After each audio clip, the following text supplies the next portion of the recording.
Welcome into Extra Time. Thank you, as always, for all your tweets. Boys here in the studio. Sid Lowe is here. Sid is preparing his American adventure. West Coast, with the family in an RV. What could possibly go wrong, Sid? Yeah, I'm looking forward to this.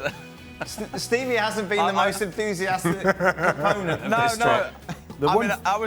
Steve was so enthusiastic, I was hoping he would come along with us just to kind of brighten up our everyday. Tour guide? You know what you need to do? If there's only one thing you can do in that RV, it's be able to fix the... Where are you going with this, Stevie? The bathroom? The bathroom, the toilet section. Make sure you know inside out. Right. Because if anything goes wrong with that, Sid, that will cause a problem. Steve, this sounds very much like a man speaking from experience. Has this happened to you? Or is this just on the team bus at Liverpool that you would have a few toilet-related problems? The reason I've never done it is because I don't want to have to deal with that. Right. That's why. I can imagine. Didn't you also mention something about buying too many things at the shops when you had to stop at all the shops? No, what I said was, Sid actually told us earlier that they've made a pact that they're not going to use the toilet. Right. They're going to stop at McDonald's and everything else, yes, right? Yeah. Now, I did mention that if Sid's wife is anything like mine, it's going to cost him a fortune. Because she'll never go into any of these places without buying something. Right. She's like, oh, I can't go in and use the toilet and not buy something. I'm like, walk in, use it, and give them a wave. Yeah, and walk out. Highbrow soccer analysis, as always, here on Extra Time. What's the most parade-worthy thing you guys have done in your lives? Whoa. I've been on a few parades, haven't Ah, yes. Haven't I? What? You know. Did you enjoy them? Absolutely. It must have been good fun. What I can remember about them. Yeah, I imagine there was... There was plenty of beer involved. Yes. Well, did the double-decker bus have a bathroom on it? No. See, The tone of this Extra Time is awesome. They just went off the side, I reckon. They started on top deck and just went off the side. Come on. Well, basically... No. Brian, did you have a parade for MLS Cup? Well, never won MLS Cup, Oh. sir. US Open Cup? No, we did not have a parade. Oh.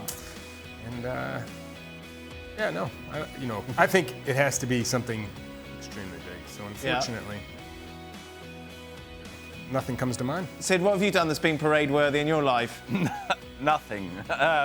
I've rained on a few parades, but Tell you what, if he survives this trip in an RV, I'll put a parade on for you, Sid.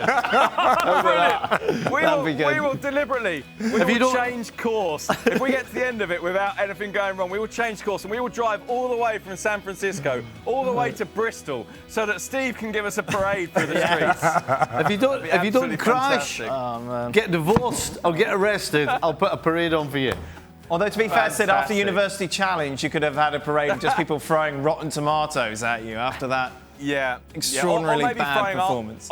Or maybe throwing answers at me. Here, try to help me out for next time. Right, for Sid, Malcom's a good player or mediocre player, and would he benefit from a move to the Premier League?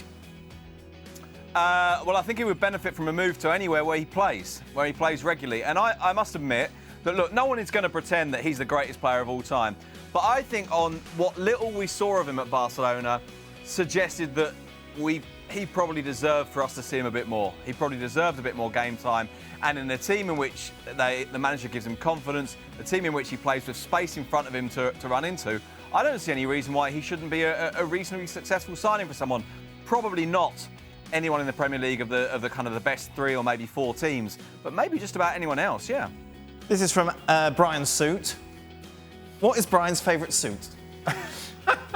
You've got quite a mix, Brian. Wow, look at that. Someone made a Twitter account just for that. That jacket you done the other day was a belter.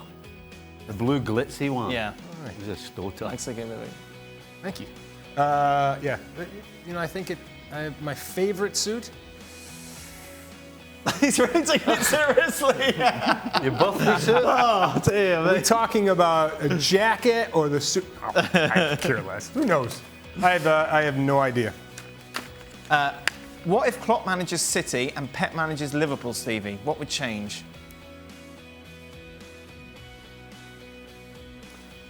The middle of the park would change the way they played.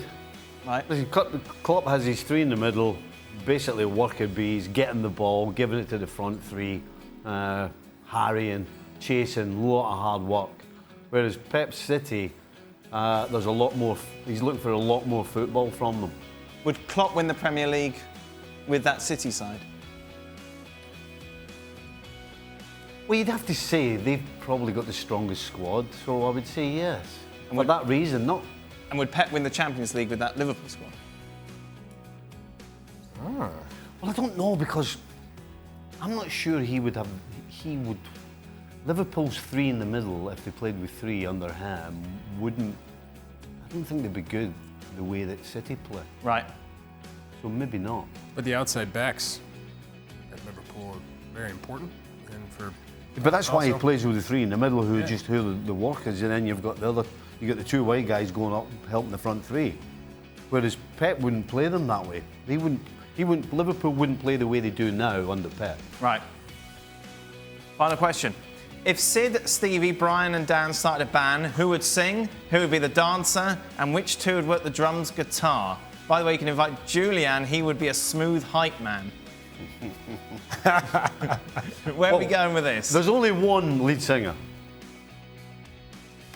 Of course. Bit of Robbie Williams. Have you ever tribute saw on that. this? We can sort This that out. man in We can Madrid. sort that out. This man in Madrid after the Champions League final was belting it out. Was he? It was fantastic. He could fit into probably some good tights too. Yeah, some skinny pants. Why am I wearing tights? Well, you're a What lead sort of singer. band? You're a lead singer. You got to have the attitude. Right? What lead singer wears tights? Pretty much all of them. Just all of them. I'll tell you what. Just give me one name. Got to have your own. Just one name. Never mind all. One name. Who wears tights? I mean, you go back to the old days. Everybody, Van Halen wore tights. The whole group wore tights. That'd be fun to get see you in tights as well. tights. Tights. Stevie, what would you bring to the band? Me, Dancing, I would- obviously. We've seen you flossing. I would have used the lead singer, no Yeah, question. yeah. I'd probably go on the drums. I'd have Brian on the guitar. Right. And Sid, because he's got a van, would be the roadie stroke manager. And then we could put all the gear in the van and the RV. The terrible tragedy here is that Steve has read my mind. That I'm thinking about, in what possible way could I be remotely useful to this band? I thought, well, if I can get across the half of the US, then maybe, I can drive the tour bus for you. That's about as far as it goes. Perfect. Are you musical at all, Brian? Did you ever play an instrument? I played the clarinet for one day. Clarinet. We were in school, and people they'd talk you into playing something. I'm like, oh yeah, come home, I'm all excited. My mom's like, no, your brother already did this. Right. Like, Mom, I really want to play. I took the clarinet to school, played it once. I said, I hate this. Stop. I'm not musical at all. I'd love to see you with a clarinet, Brian. I'd love to It would have be a sight, yeah. I wish you could have played the piano. See, I would have loved to play the piano or the guitar. Yeah. One of those two would be great. Yeah, that'd be great, wouldn't it? Just like when you see one go. Aye. guitar, You've got backyard. really big fingers, though, haven't you? You're like See, shovels for hands. All the good old boozers used to have a piano in them. Yeah. And there'd be always some geezer giving it all that. And everybody singing along with a few beers. Fantastic. Not too late, Stevie. You could dedicate your evenings to it. He could stop playing golf. Yeah, right. I Take don't some think- lessons. I don't think so. Teaching Stevie how to play the piano. That is it. Thank you very much. Have a lovely trip, Sid. Is that it? Are you going to be on again, or? We might never see him sit Not again. before I go. No, I am. I'm on next week from Madrid, just before I go, I think. All right then. Okay. Well, we'll speak to you more then about your RV adventure. But for now, thank you very much. We are back tomorrow. I think Stuart Robson is with us tomorrow to talk about the African Cup of Nations.